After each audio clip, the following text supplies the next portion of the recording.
많이 공부를 해왔는데, 자, 네덜란드 종교개혁, 한번 살펴보겠습니다. 자, 우리 먼저 네덜란드의 역사를 우리가 보면, 자, 네덜란드는, 자, 공식적으로 네덜란드 왕국, 홀란드, 홀란드, 이렇게 부릅니다. 그래서 기원전 1세기에 로마 제국 황제인 이 율리우스 카이사르가 이 지역을 정복하면서 이제 알려지게 됐는데, 당시 이제 게르만족의 일부인 이 프리슬란트인들과 소수의 켈트족이 살고 있었습니다. 이 네덜란드의 의미가 저지대 국가들, 예, 이 저지대 그러한 이 국가들이다 해서 이제 네덜란드 이렇게 부르게 된 겁니다. 자, 로마 지배 말기에는 이 프랑크와 색슨족 그리고 프리슬란트인들이 들어와서 정착했는데 이 무렵에 이제 네덜란드의 기독교가 이제 자리를 잡게 됩니다. 그래서 이들이 4, 5세기경에 게르만의 대이동으로 영국으로 건너가게 되어서 앵글로 색슨족을 형성하여 두 나라는 아주 가까워지게 되었고, 또 9세기에는 네덜란드 전 지역이 이 신성 로마 제국 황제 샤를마뉴의 지배를 받게 되었고, 843년 베르동 조약, 평야 조약으로 인해서 이 신성 로마 제국이 이 세 지역으로 나뉘어서 925년까지 네덜란드는 국가를 형성하지 못하고 이 지역 군주들이 나누어서 이 통치를 하게 됩니다.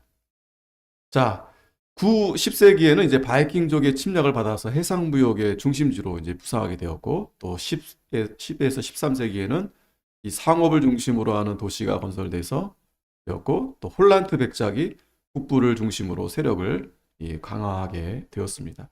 이 역사는 그냥 간략하게 그냥 살펴보면 됩니다.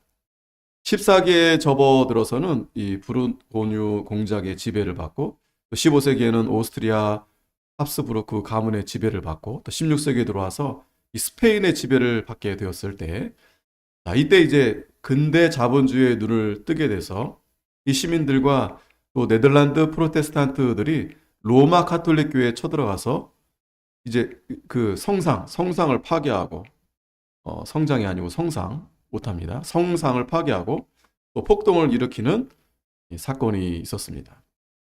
자, 이 프로테스탄트들이 끈질긴 저항을 통해서 스페인의 이 세력을 몰아내고 1588년도 이 네덜란드 연방공화국으로 이제 독립을 쟁취하게 됩니다. 1815년 이 공화국이 폐지된 이후 네덜란드는 이 왕이 있는 입헌 군주제로 이제 바뀌게 됩니다. 자, 우리가 또 기억할 것은 이 80년 독립전쟁이 있었는데 이걸 이제 더치 혁명이다, 이제 네덜란드 혁명이다, 이제 이렇게 불리우는데 이 80년 전쟁은 이 17개의 자치구역들이 이 스페인, 그러니까 이 신성 로마 제국에 반대해서 일어난 이 전쟁입니다. 쉽게 말하면 이제 종교 전쟁이라 할 수 있어요. 카톨릭과 그 다음에 프로테스탄트 이 교회와 이 전쟁이라고도 볼 수 있습니다. 그래서 이 네덜란드에서는 이 종교개혁에 관한 관심이 이 종교개혁 초기부터 있었고, 이 황제 카를 5세는 이미 1522년에 네덜란드 내 종교개혁을 탄압하기 위해서 이 종교재판소를 설치했습니다. 이에 저항은 카를의 제국 안에서 종교의 자유를 포함하여 스페인으로부터 해방되기 위한 투쟁이 바로 시작이 된 겁니다. 결국 이제 자유를 얻게 되고 칼빈주의 개혁교회를 세울 수 있었습니다. 이 네덜란드 개혁교회의 회의는 1571년에 열렸고, 잇따라 열린 회의에서 이 장로교 형태의 교회 행정제도가 채택되었고, 그래서 벨기에 고백서 1561년도 이 벨직 고백서, 제가 예전에도 이 고백서에 대해서 몇 분 이렇게 말씀드린 적이 있는데, 이 벨기에 고백서, 이 귀도 드 브레 라시 이분이 이제 만든 것인데, 이 벨기에, 그러니까 그 당시에는 이제 네덜란드 이게 다 포함되어 있었어요. 그 남부, 당시 이제 네덜란드 남부에 있는데 이 로마 카톨릭과 정부의 이 칼빈주의 교리를 따른 이 신앙 고백서를 이 작성한 겁니다. 이 기도 드 브레가. 물론 이제 에, 에, 결국 이분은 이제 순교를 당하게 되죠. 자, 그래서 그 고백서와 또 하이델베르그 교리문답, 1562년도 이 하이델베르그 교리문답도 독일에 이제 루터가 죽고 하이델베르크에서 이제 신학적인 논쟁이 일어났는데 그때 이제 루터와 문답을 작성한 겁니다. 그러니까 이 벨기에 고백서와 이 하이델베르 교리문답은 이제 우리 개혁교회에서 가장 이 중요한 그러한 이 문답과 고백서라 이제 할 수 있는 것입니다. 그래서 이것을 통해서 교리의 규범이 이것을 이제 교리의 규범으로 인정을 이제 했던 겁니다. 이 네덜란드 개혁교회가. 자, 그래서 네덜란드 종교개혁을 일컬어서 개혁 신학의 모체다. 개혁 신학의 모체다. 자, 중요하죠. 이 네덜란드가. 자, 뿐만 아니라 연합주들과 스페인 사이의 전제혁명은 1648년 베스트팔렌 강화 조약의 한 부분이었던 이제 맨스타 협약에 서명하면서 이제 마무리가 되었다. 아까 이제 80년 동안 전쟁이 있었다고 했죠. 그리고 이 독일은 이제 30년 전쟁이 있었는데, 그러니까 이 독일 아까 그 신성 로마 제국과 이 그 안에서 이제 이 전쟁이 일어났는데, 그 독일의 30년 이 전쟁, 그리고 이 스페인과 네덜란드 이 80년 전쟁. 그러니까 이 전쟁은 카톨릭과 이 개신교의 전쟁인 거죠. 전쟁이었던 거죠. 그래서 결국 이 전쟁에서 이제 이 베스트팔렌 강화 조약으로 인해서 결국에는 이제 종교의 자유가 이제 찾아오게 되고 이 신성 로마 제국은 결국 이제 무너지게 되는 그러한 이제 시작이 된 겁니다. 자, 오늘 이 중요한 부분은 이제 역사보다도 이제 이 아르미니우스주의 신앙 논쟁이 오늘 이제 이 네덜란드 종교 개혁에 있어서 이 중요한 부분입니다. 이 아르미니우스주의 제가 종종 말씀드리지만 이것이 오늘 우리에게도 굉장히 중요한 영향을 끼치고 있고 또 우리도 마찬가지입니다. 우리도 자칫하면 이 아르미니우스주의의 경향으로 나아갈 수 있다는 거죠. 그러니까 쉽게 말하면 이 아르미니우스주의는 뭐냐? 바로 인본주의입니다. 인간의 자유의지를 강조하는 그러한 경향의 신학인데 이것이 언제 시작이 됐는가?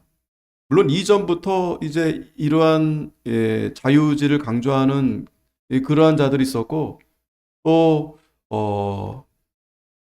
그 어거스틴 때도 이제 펠리기니아수주의가 생겨서 그때 분명 이제 이단으로 정제됐는데 그런데 여전히 이제 그러한 이 주의와 그러한 경향 있는 사람들이 계속 나타나는 거예요.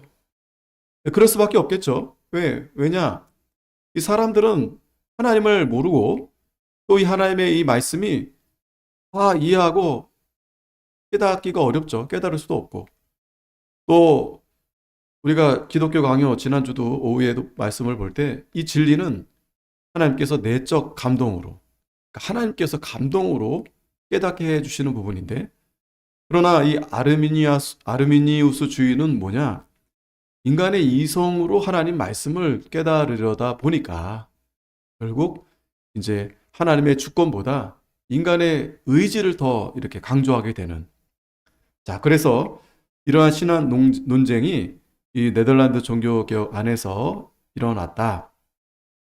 자, 이 네덜란드는 스페인의 지배를 벗어나기 위한 전쟁을 계속하다가 이 12년 휴전을 맞이하자 전쟁을 계속하자는 부류와 전쟁을 그만하자는 부류로 양분되면서 이제 내부 분란이 일어났습니다. 자, 그런데 이 로마 카톨릭주의를 따르는 이 북부 지역 사람들은 이 스페인과의 전쟁을 피하려고 했겠지만 개혁파는 종교의 자유를 위해 끝까지 전쟁을 하려고 했습니다. 이런 가운데 자, 겉으로는 개혁 신앙을 표방하지만 내면적으로는 로마 카톨릭주의를 선호하는 북쪽의 로마 카톨릭 후예들과 또 아주 보수적인 개혁신앙을 가진 사람들 간의 이 신앙 논쟁이 일어나게 된 겁니다. 자, 그러니까 이 아르미니우스주의는 결국에 이 카톨릭, 이 로마 카톨릭, 그러한 신학, 그러한 그들은 인본주의적인 그러한 성향이 강하거든요. 이 철학과 인문학과 여러 가지, 그러니까 인간적인 그런 이 생각, 사상, 이성, 이걸 중심으로 해서 이 신학을 이렇게 그들이 만들어 놓은 것인데, 자, 이 무렵에 이렇게 휴전하는 가운데서 겉으로는 이제 개혁신앙을 그렇게 표방하는데 여전히 그 안에는 이 로마 카톨릭주의가 남아 있는 거예요. 그럴 수밖에 없겠죠. 왜? 여태까지 1000년 이상 그렇게 로마 카톨릭 시대였고 그러한 신학과 그러한 사상이 모든 사람에게 다 그렇게 아주 뿌리 깊게 내려져 있기 때문에 어떻게 보면은 그런 가운데서 이 종교개혁이 일어났다라는 것은 하나님의 은혜로만이 설명될 수밖에 없어요. 하나님의 은혜가 아니면 그러한 가운데서 개혁을 일으키기가 이게 간단한 일이 아니다라는 것입니다. 자, 그래서 그러한 가운데서 이 보수적인 이 개혁 신학을 가진 사람이 봤을 때 이 아르미니우스주의의 그러한 신학이 들어오는 것을 경계할 수밖에 없었겠죠. 이게 오늘날도 마찬가지입니다. 오늘날도 우리가 이 아르미니우스주의가 여전히 이 사람들은 이걸 더 좋아합니다. 아르미니우스주의가 더 뭐랄까 이해가 더 잘 되고 그러니까 자신들은 이게 합리적이다 이렇게 생각이 됩니다. 왜냐하면 이성적으로 볼 때 이성적인 생각으로 할 때는 아르미니우스주의가 더 이렇게 이해가 되거든요. 왜냐하면 우리는 이 개혁신학은 철저한 보수적인 개혁신학은 하나님의 절대 주권을 믿는 거거든요. 하나님의 절대 주권. 근데 이 아르미니우스주의는 하나님을 안 믿는 게 아니에요. 하나님은 존재하시지만 세상에서 일어나는 일들은 하나님이 관계하시는 게 아니고 인간의 의지로 이러한 일들을 한다라고 이렇게 생각하는 겁니다. 그래서 당시 이제 네덜란드의 종교적 상황은 이 에라스미스의 영향과 그리고 데보치오 모데르나와 같은 이 영적 각성 운동으로 인해서 매우 엄격한 이 개혁적 이 전통을 지니고 있었습니다. 그래서 참 다행이죠. 그래도 이렇게 상당히 보수적인 그러한 신학자들이 있었기 때문에 그렇지만 이 루터파와 함께 제세례파 역시 이 네덜란드에서 활동하고 있었다. 그리고 1550년대에 이르러 들어왔던 이 칼빈주의는 제네바로부터 건너왔던 이 설교자들이 이 지역의 특성을 그대로 받아들이고 발전해 가면서 이 중상계층으로 전파된 반면에 이 로마 카톨릭은 귀족 계층에 머물러 있었다. 결국 이 네덜란드 독립전쟁은 계층 간의 갈등을 빚으면서 민족적 갈등이 되었고 스페인의 군대가 주둔하면서 더 심각해져 갔는데 이러한 배경 가운데 일어난 신학 논쟁이 바로 아르미니안 논쟁이었다. 그러니까 이제 로마 카톨릭이 이제 이 귀족 계층에서 그들이 그러한 신앙을 갖고 있었고 또 반면에 이 중산층은 이제 이 개혁 신앙을 이제 그들이 이제 따르고 있었던 겁니다. 자, 그렇게 된 배경이 그동안에 이 권력이 이 로마 카톨릭으로 인해서 그들이 다 모든 그 왕족, 귀족 그들이 다 권력을 갖고 있었었잖아요. 그런데 이제 종교개혁을 하면서 거기에 너무 부당하니까 부패가 많으니까 그렇기 때문에 이 중산층 그리고 그 밑에 있는 사람들은 이 개혁교회를 지지할 수밖에 없겠죠. 그죠? 우리가 상식적으로 생각해도 왜냐면 다 로마 카톨릭과 그 왕들과 귀족들이 다 부패해가면서 다 해먹으니까. 자, 그렇게 이제 나눠지게 되는 가운데서 아르미니안 논쟁이 이제 시작된 겁니다. 자, 그러면 이 아르미니우스주의가 뭐냐? 아르미니우스주의가 뭐냐? 바로 이 칼빈의 예정설을 반대하는 것인데 17세기 초에 시작되었고 하나님의 주권과 인간의 자유의지가 양립할 수 있다라고 이 주장하는 이 신학 사상입니다. 하나님의 주권 인정하면서 그러나 인간의 자유의지. 그런데 이들은 하나님의 주권보다도 인간의 자유의지를 더 이렇게 주장하는 겁니다. 그게 바로 아르미니우스주의인 거예요. 우리가 오늘 이거를 살펴보면서 이러한 주의는 그 전에도 있었고 또 이때도 뭐 이때 이제 나타났지만 이 이후에도 오늘날도 여전히 이 아르미니우스주의가 여전히 나타나고 있다라는 것을 우리가 생각해 봐야 됩니다. 이것은 우리 자신도 자칫하면 이러한 아르미니우스의 경향으로 우리도 이렇게 생각할 수 있다, 치우칠 수 있다. 자, 그 이유를 이제 쭉 보겠습니다. 이 아르미니우스주의가 왜 그렇게 하는가, 왜 그렇게 되는가? 자, 네덜란드 레이던 대학교의 개혁주의 신학자인 야코부스 아르미니아스에 의해 시작됐는데, 그러니까 아르미니우스가 이름이에요, 이름. 야코부스 아르미니아스. 영국의 존 웨슬리에 의해 조금 변형돼서 이 웨슬리안 아르미니아스주의라고도 하고 감리교에 중요한 영향을 끼쳤다. 이 감리교. 우리가 잘 아는 이 감리교가 다름이 아니라 이 아르미니우스주의의 영향을 받은 그러한 교단이 이제 감리교입니다. 이 아르미니우스주의의 본명은 야코부스 헤르만스 후에 이제 아르미니우스라는 라틴어로 바뀌어서 야코부스 아르미니우스라고 이렇게 불리게 됩니다. 1560년에 이 아우드바틀에서 태어났고 어릴 때 이제 부친이 일찍 돌아가셨고 로마 가톨릭 사제였던 이 테오도루스 에밀리우스의 보호를 받고 자랐습니다. 이 15살에 테오도로스가 이제 죽자 루드프 스텔리우스의 보호를 받게 되었고 또 1575년도 마르부르크로 가서 이제 교육을 받으려 했는데 이 모친과 친척들이 이 스페인 사람들에게 이제 살해를 당했다는 소식을 듣고 이제 고향으로 이제 돌아옵니다.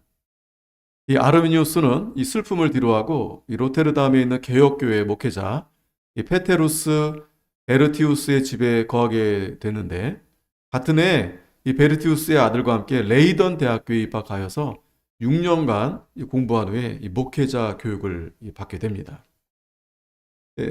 그러니까 이 아르미니우스는 이 개혁교회에서 이제 공부를 한 거예요. 목회자가 된 겁니다.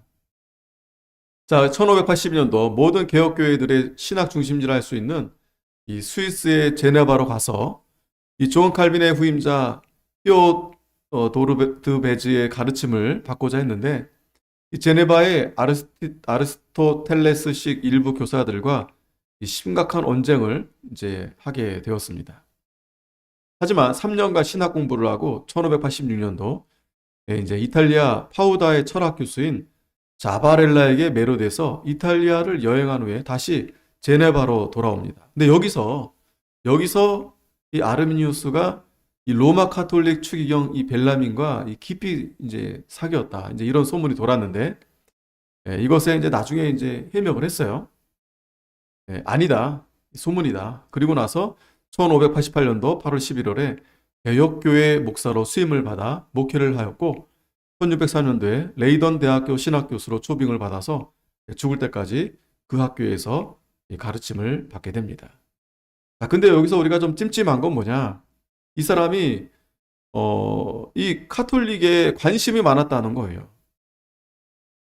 이 단순한 호기심은 아니었던 것 같고, 그렇지만 그가 이 개혁교회 목사로 이제 목회 활동을 하게 되었지만 또 죽을 때까지 이제 신학교 교수로 있었는데 문제는 이 사람, 그러니까 겉으로는 개혁주의인데 그 안에는 이제 그렇지 않은 카톨릭을 이렇게 동경하고 그러한 부분들이 있지 않았을까 이렇게 추측해 볼 수 있는 거죠. 자, 교수 생활의 마지막 6년 동안 그가 이제 신학 논쟁에 휩싸이게 되었는데 특히 동료 교수인 프랑키스쿠스 고마루스와 치열한 논쟁을 이제 벌이게 됩니다. 그러니까 처음에는 이제 칼빈주의 예정론, 즉 구원을 받도록 선택된 사람들은 아담의 타락 이전에 이미 선택되었다 주장하는 교리, 이 예정론이죠. 칼빈 예정론. 그러니까 이 칼빈 예정론은 철저한 하나님의 주권을 믿음으로 그 예정론을 이제 받아들이는 겁니다. 자, 그런데 여기에 대해서 이제 의심을 이제 품게 되는 거죠. 자, 이게 그러니까 보통 우리 인간의 생각으로 이성적으로 생각해 볼 때 예정되었다? 다 정해놨다? 그러면 하나님이 만약에 다 정해놨다고 한다면 정해놓은 사람만 믿게 되는 거 아니겠어요? 그러면 이미 정해놨는데 뭐 전도할 필요가 뭐가 있고 또 이미 천국 갈 사람 다 정해져 있는데 뭐 그 사람들이 뭐 하나님 말씀 뭐 잘 섬기든 섬기지 않든 하나님을 잘 섬기든 섬기지 않든 어쨌든 정해져 있다라고 한다면 음, 이거는 이성적으로 생각해 볼 때 좀 이해가 안 된다. 말이 되지 않는다. 자, 그래서 이 아르미니우스가 이 조건적인 이 선택론을 주장하게 된 겁니다. 자, 그러니까 또 이렇게 볼 수 있겠어요. 이 아르미니우스의 마음 가운데서는 이 하나님의 주권 예정론을 믿는다고 하는 사람들이 그러니까 처음에는 안 그랬는데 시간이 지나다 보니까 이게 신앙생활을 바로 하지 않는 거예요. 그러니까 믿는다고 하면서도 믿는 척하고 또 세상에서는 안 믿는 사람처럼 그러면서 자신은 예정받았다. 나는 예정됐다. 나는 이미 구원받았다. 믿음으로 난 다 구원받은 거다. 이런 모습들이 이러한 이 부정적인 모습들을 이 아르미니우스가 이제 보게 될 때, 아, 그 예정론은 좀 잘못된 것 같다. 그런 생각에서 아마도 이 조건적인 선택론을 이제 주장하게 되지 않았을까. 자, 그래서 사실 보면 그 인간의 그 의지를 주장하는 사람들이 그들이 어떤 악한 마음으로 그러니까 하나님을 거부하는 마음으로 그렇게 시작했다라고는 보지 않습니다. 물론 이제 하나님을 안 믿는 사람은 그렇게 말할 수도 있겠지만 예, 어떤 면에서 보면은 아까 제가 좀 전에서 설명했듯이 하나님을 하나님의 주권을 믿는데 그래서 난 택함 받았구나. 마치 이제 이스라엘 백성들이 하나님의 백성으로 택함을 받았는데 그들이 그 다음부터는 어떻게 해요? 하나님을 더욱 떠나고 목이 곧아서 우상을 숭배하고 하나님 말 안 듣고 그러잖아요. 네, 그런 걸 보니까 아, 하나님께서 이게 예정된 게 아니고 예정하신 게 아니겠구나. 이 조건적인 선택. 그러니까 이 구원은 하나님이 예정된 게 아니라 내가 스스로 깨닫고 내가 스스로 이 구원에 대해 선택하고 또 거기에 합당한 내가 그 순종을 했을 때, 행위를 했을 때 그래야만이 그런 행동이 보여지게 되면 너는 확실히 구원받았구나. 그렇게 알 수 있게 되는 게 아닌가. 이제 이러한 생각을 이제 할 수 있었겠죠. 자, 1589년도 이 테오도르 코른헤르트가 몇 권의 책을 출판했습니다. 이 사람은 네덜란드 정부 관료예요. 그냥 평신도입니다. 근데 이 평신도인데 이 코른헤르트가 몇 권의 책을 출판했는데 그 책에서 이 티오도르 드 베즈와 제네바 아카데미에서 가르치는 예정론을 공격했습니다. 이 평신도가 그러니까 평신도가 봐도 야, 이 예정론 좀 문제가 있는 것 같다. 그러한 의심이 들어서 거기에 반대하는 그러한 이 책을 이렇게 쓰게 된 겁니다. 자, 이 문제가 프라네커에 있는 교수 리디우스에게 이제 맡겨졌어요. 그리고 리디우스는 이 아르미니우스에게 답변해 줄 것을 부탁합니다. 자, 이게 이제 아직까지 이 아르미니우스가 아직까지는 그 개혁교회 목사님이세요. 네, 그러니까 사람들이 봤을 때는 그가 개혁교회 목사니까 다 이제 칼빈주의 이제 예정론을 이제 받아들이는 걸로 이제 생각을 했겠죠. 그래서 이 아르미니우스에게 지금 이 코튼 헤르트가 이 예정론을 반대하는데 그거에 대해서 이제 답변해 달라 이제 그렇게 부탁을 한 겁니다. 그런데 문제는 뭐예요? 이 아르미니우스가 이 코튼 헤르의 견해가 성경적이다라고 결론을 내버린 겁니다. 이 아르미니우스는 아까 그 교수로 있다고 그랬죠? 그래서 아무래도 이제 이 사람들은 아르미니우스에게 이 칼빈주의 예정론이 맞다. 왜냐면 그게 우리 개혁주의거든요. 그렇게 이제 부탁을 했는데 그렇지 않고 자신이 그동안 쭉 이렇게 생각했던 자신은 그 예정론을 반대하고 있었던 거죠. 그래서 이 사람은 이 아르미니우스가 이 코르네트의 견해가 성경적이다. 이렇게 결론을 내리게 됩니다. 그러면서 점점 로마 카톨릭주의의 이제 입장에 서게 되는 거예요. 자, 그러면서 암스테르담에서 목회하였던 이 아르미니우스는 로마서 설교 문제로 이제 무리를 일으킵니다. 1593년도 개혁신학을 반대하는 이 로마서 7장의 강해서를 출판했는데 아까 우리가 읽었던 본문이에요. 자, 그 내용은 이 사람들의 삶 속에서 죄에 대해 계속적으로 투쟁하는 그리스도인들을 의미하는 것. 그러니까 그 내적 투쟁, 성도들의 내적 투쟁. 그러니까 무슨 말이냐면 중생을 했지만 여전히 속사람은 하나님의 법을 사랑하고 내가 하나님 앞에 가까이 가기를 원하지만 육신은 그렇지 못하다는 거죠. 그러나 바울은 그럼에도 불구하고 하나님 앞에 감사하다라는 거죠. 왜?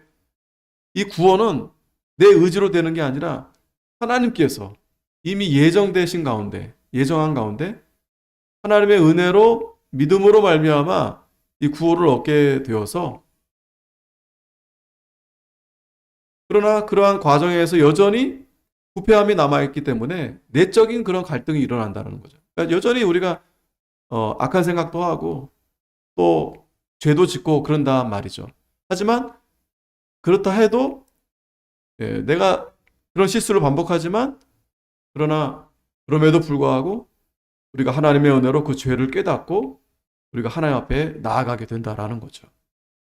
자, 그러니까 어떤 문제가 여기서 문제가 되느냐? 바로 칭의 문제와 이 성화 문제인 거예요. 칭의와 이 성화. 그러니까 칭의는 뭐냐? 하나님이 우리를 의롭다 이렇게 해주신 거예요. 그러니까 믿으면 우리를 의롭게 해주시는 겁니다. 이신칭의. 그런데 이 아르미니우스주의자들은 이 칭의를 믿지 않는 거예요. 이신칭의. 뿐만 아니라 그러한 가운데서 우리가 이제 믿음으로 이제 우리가 하나님의 자녀가 돼서 이제 하나님에 갈 때까지 이 하나님 말씀을 순종하면서 우리가 거룩하게 이제 살아야 되는데 그게 이제 우리가 이제 성화가 되는 거죠. 성화. 거룩하게 이제 하나님 앞에 가는 거죠. 나아가는 거죠. 그러면서 우리는 그 계속 내적 안에서 갈등을 일으키는 거예요. 갈라디아서 5장의 말씀처럼 육신의 소욕, 성령의 소욕과 육신의 소욕이 서로 갈등한다고 그랬잖아요.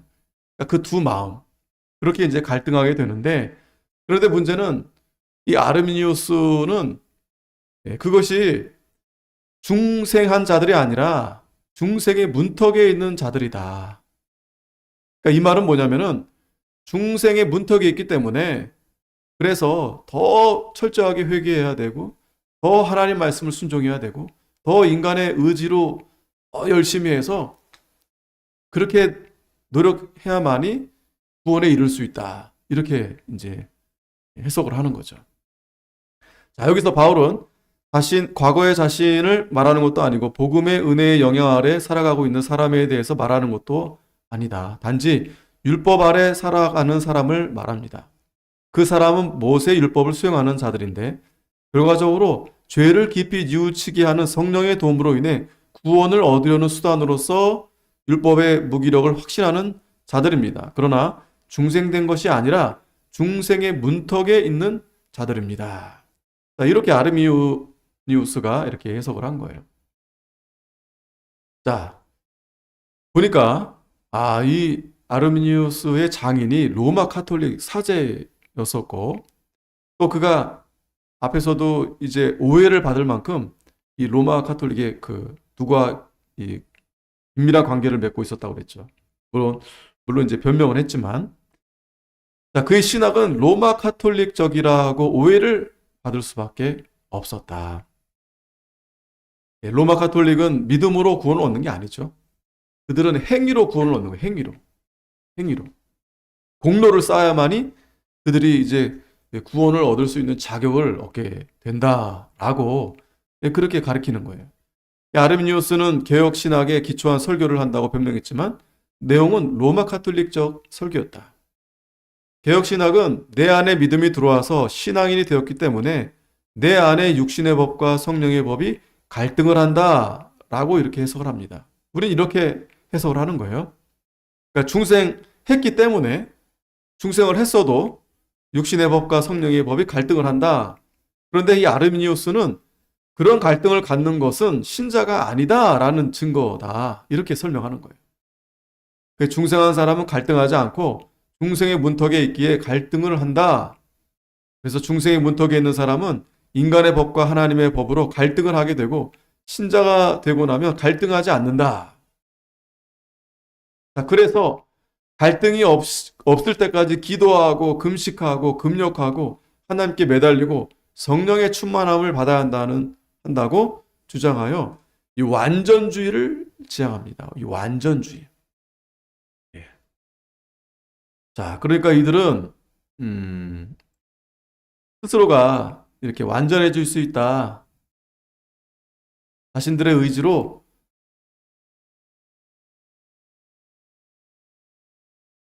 이렇게 완전 구원에 이를 수 있다.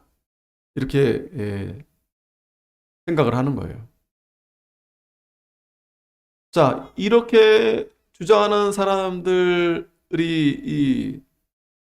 그런 이제 그러니까 개혁주의 안에서도 이렇게 생각하는 이런 생각을 하시는 분들이 종종 있어요. 그러나 그분들이 지적하는 부분은 뭐냐 하면 중생하지 않았다라기보다도 중생을 했다면, 자, 여러분 보세요. 우리가 정말 거듭났다면 그 다음부터 어떻게 되겠어요? 변해야 되겠죠.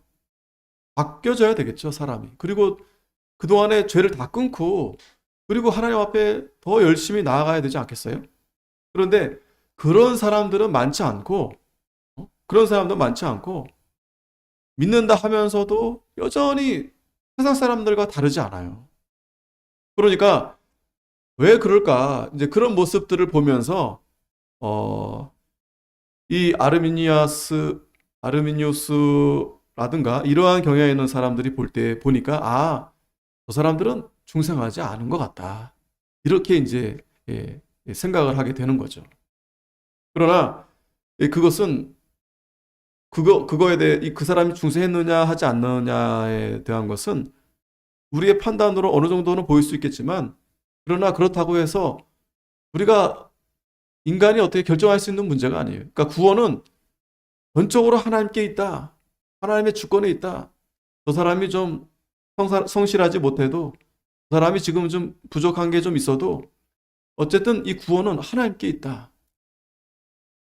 그런데 이들이 봤을 때는, 그러니까 이들의 성향이 어떤 성향이면 대체적으로 뭔가 이제 완벽한 그러한 성향의 사람들일수록, 뭐 그렇지 않은 사람들도 있을 수 있겠지만 그런 사람들의 성향일수록 이 아르미니우스주의에 가까워 갈 수 있어요. 왜? 자신이 완벽하다는 건 뭐예요? 완벽할 수 있다라는 건 뭐예요? 충분히 내가 할 수 있는데 다른 사람들도 그렇게 해야 되는데 그렇게 하지 못하는 걸 보니까 그런 가운데서 이제 이 아르미니우스처럼 이런 이제 생각을 할 수 있겠죠. 그 결과 개혁신학 내에서도 완전주의를 추구하는 사람들이 생겨나게 되고, 이러한 설명은 인간의 부분적 타락, 저항할 수 있는 은혜, 그리고 은혜로부터의 타락 가능성 등을 주장하는 것이므로 개혁신학에 위배된다. 자, 그러한 생각을 할 수 있겠지만, 그러나 우리가 분명한 것은 개혁신학에 위배되는 것이다. 그러니까 사람은 완전해질 수 없어요. 구원은 노력으로 되는 게 아닙니다. 노력하지 말라는 게 아니고, 우리는 하나님의 은혜로 감사함으로 나아가는 거지, 내가 뭐 조금 더 공로를 쌓고 내가 조금 더 내가 이렇게 이만큼 해서 그것이 나에게 어떤 구원에 어떤 구원을 얻고 못 얻고의 칭의에 영향이 끼쳐지는 것은 결코 아니다. 그러니까 믿음으로, 오직 믿음으로 우리는 구원을 얻는 것이다. 이게 개혁신학입니다. 자, 따라서 여기서 이제 파생되어 나타난 교파들은 불세례를 경험해야 되고, 오로지 성령으로 지배를 받으며 걱정, 근심 없는 평안함만 있고 모든 일에 만사 형통을 주장한다고 주장한다. 자, 그러니까 이 사람들은 뭘 주장하냐? 이 체험을 주장해, 체험. 우리가 체험이 있어요. 그러나 그 체험만이 꼭 내가 구원을 받았다? 어떤 확신? 그것으로 동등하게 갈 수 없어요. 물론 체험을 하나님이 주시죠. 하지만 그 체험이 반드시 있어야만이 우리가 어떤 구원의 확신이 생기고 그렇진 않다는 거예요. 그러니까 점점 이 사람들은 어떤 그 뜨거움이 있어야 되는 거죠. 그런 경험이 필요한 거죠. 또 마음의 평안함이 있어야 되겠고, 그렇게 하려면은 자신이 열심히 노력하고 부단히 거기에 도달하기 위해서 해야만이 된다라고 이렇게 주장하는 겁니다. 그러나 이 루터파나 개혁파에서는 비록 신자이고 거듭났을지라도 우리는 하나님 나라에 갈 때까지 자신의 타락한 본성과 싸우면서 살아간다. 우리는 여전히 타락한 존재다. 이것을 인정해야 된다는 거예요. 그럼에도 불구하고 우리는 하나님의 은혜로 우리가 이렇게 나아가는 것이지, 내가 지우고 내가 죄보다 내가 선을 더 행해서 내가 하나님 앞에 공로를 쌓는다? 이제 그럴 수 없다. 만약에 갈등한다고 하여 중생하지 않았다고 말한다면 도대체 우리는 언제까지 중생하게 되는 걸까? 그렇지 않겠어요? 내가 오늘까지 열심히 잘 믿어왔는데 갑자기 오늘 밤에 뭔가 불안하고 마음에 내가 뭔가 이렇게 실수한 게 있고 그러면은 그럼 어떤 생각 하겠어요? 들겠어요? 내가 중생하지 못했겠구나. 얼마나 불안하지 않겠습니까? 로마 가톨릭에서는 완전한 칭의는 없고 선행을 계속해야 그것이 공로가 되어 구원을 받는 칭의가 된다. 이렇게 주장하는 거예요. 로마 가톨릭이 그렇게 주장하는 겁니다. 그게 인본주의예요. 그 인본주의. 구원이 자신의 의지에 의해서 달려있다.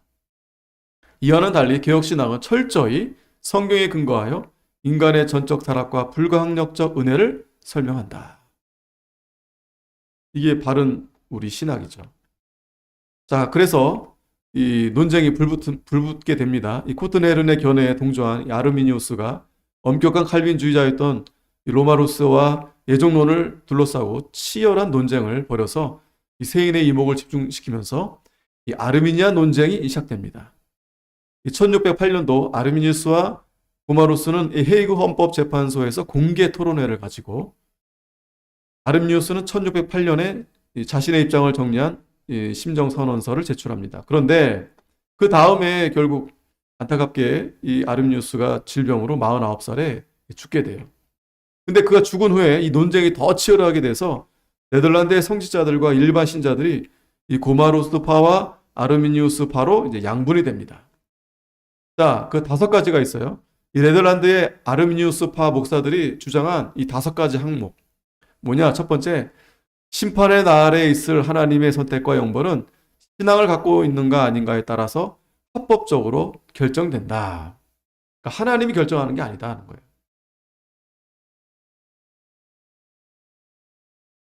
두 번째는 구원은 본래 사람이 받아야 하지만 신앙이 있는 사람에게만 유효하다. 신앙이 있는 사람에게만 유효하다. 그리고 성령의 도움이 없이는 아무도 하나님의 뜻에 응답할 수 없다. 거부할 수 있다. 거부할 수 있다. 5번째, 신자들은 죄를 거부할 수 있고 하나님의 은혜에서 멀어질 가능성도 있다. 자, 이 5가지 항목을 이제 들어서 이제 항의를 한 겁니다. 자, 그런데 이 돌트웨이, 돌드레이트 회의, 이제 돌트 회의, 도르트 회의, 이 회의에서 이제 이, 이 다섯 가지에 대해서 이제 반박을 하는데, 자, 이 항의서의 핵심은 인간은 존엄하다. 아까 아르미니우스 주의가 주장한 거는 인간은 존엄하다. 그래서 완전한 자유의지를 가진다. 이 자유의지를 강조하는 거예요. 인간의 의지를. 그래서 이 아르미니우스파에 의해 제출된 항의서를 심의하기 위해서 네덜란드 개혁교회들은 이 돌트 회의를 소집합니다. 예전에도 먼저 말씀드렸었죠. 그래서 이 회의에서 개혁교회들은 이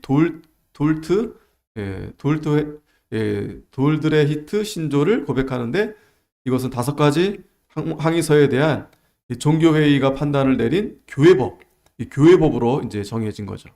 그래서 다섯 개의 항의서에 대한 답변으로 이 교회법은 진리의 일면을 설명하고 있다. 다섯 가지가 뭐냐? 잘 아시겠죠? 전적 타락, 이 칼빈주의 5대 항목이 이제 이때 정해진 겁니다. 그러니까 칼빈이 다섯 가지를 얘기했지만, 이 다섯 가지에 대해서 얘기는 했지만, 그러나 이 칼빈주의 다섯 가지를 이렇게 한 것은 돌트 회의에서 정한 거예요. 다섯 가지가. 이 항목. 앞에 아르미니우스의 다섯 가지에 대해서 반박하는 이 다섯 가지를 이제 했는데, 첫째, 전적 타락. 인간은 다 타락됐다. 그러니까 스스로 구원할 수 없어요. 열심히 한다고 되는 게 아닙니다. 무조건적 선택. 그러니까 하나님께 달려있는 거예요. 하나님의 주권. 이미 다 예정되어 있다는 거예요. 그리고 예정된 자는 반드시 선택받는다. 제한적 구속. 그러니까 예수님의 십자가의 구속이 다 해당되는 게 아니고 제한적으로 믿는 자, 그러니까 택함 받기로 예정된 자만 이제 구속을 받는다는 거예요. 불가항력적인 은혜. 한번 믿으면 그 은혜에서 이제 떨어질 수 없어요. 성도의 견인, 하나님이 끝까지 이제 가는 겁니다. 얼마나 감사해요. 이게 성경적이고 이게 바른 신학인데, 이거에 대해서 이 아르미니우스가 이렇게 이거에 반대하는 그러한 이 카톨릭의 그렇게 이제 그러니까 그 사람이 이 진리를 잘 깨닫지 못했던 거죠. 비록 이제 개혁교회 목사로 교수로 있었지만, 자, 그래서 결국 이 아르미니아 논쟁은 네덜란드 독립전쟁과 밀접한 관련을 맺고 있는데, 독립을 하고자 하는 사람들은 이제 칼빈주의를 지지했고, 로마 카톨릭으로 돌아가고자 했던 사람들은 이제 아르미니우스주의를 지지했겠죠. 그래서 국가혁명이 논쟁에 달려 있었기 때문에 아르미니우스파는 종교회 자체의 권위를 부인하면서 로마 카톨릭으로 돌아가고자 했습니다. 그러나 이에 맞서 칼빈주의자들은 돌트 회의를 열어서 교리들과 초대교회 때부터 정통을 고수해왔던 모든 규율들을 지켜낼 수 있었다. 자, 그리고 그 아르미니우스주의자들은 어떻게 됐느냐? 2단으로 그때 이제 다 판명이 된 거예요. 그러니까 잘 보셔야 됩니다. 지금도 제가 아까 설명드렸듯이 아르미니우스의 경향이 많이 있다고 했죠. 또 지금도 장로교라 하면서 여전히 장로교인데 이 아르미니우스의 이러한 신학을, 이러한 것을 이제 따라가는 그러한 교회들이 상당히 많습니다. 또 우리도 이러한 것을 잘 이걸 모르면 우리도 모르게 아르미니우스주의적인, 카톨릭주의적인, 그러니까 인간의 의지를 강조하는, 인간의 의지에 달려있다라고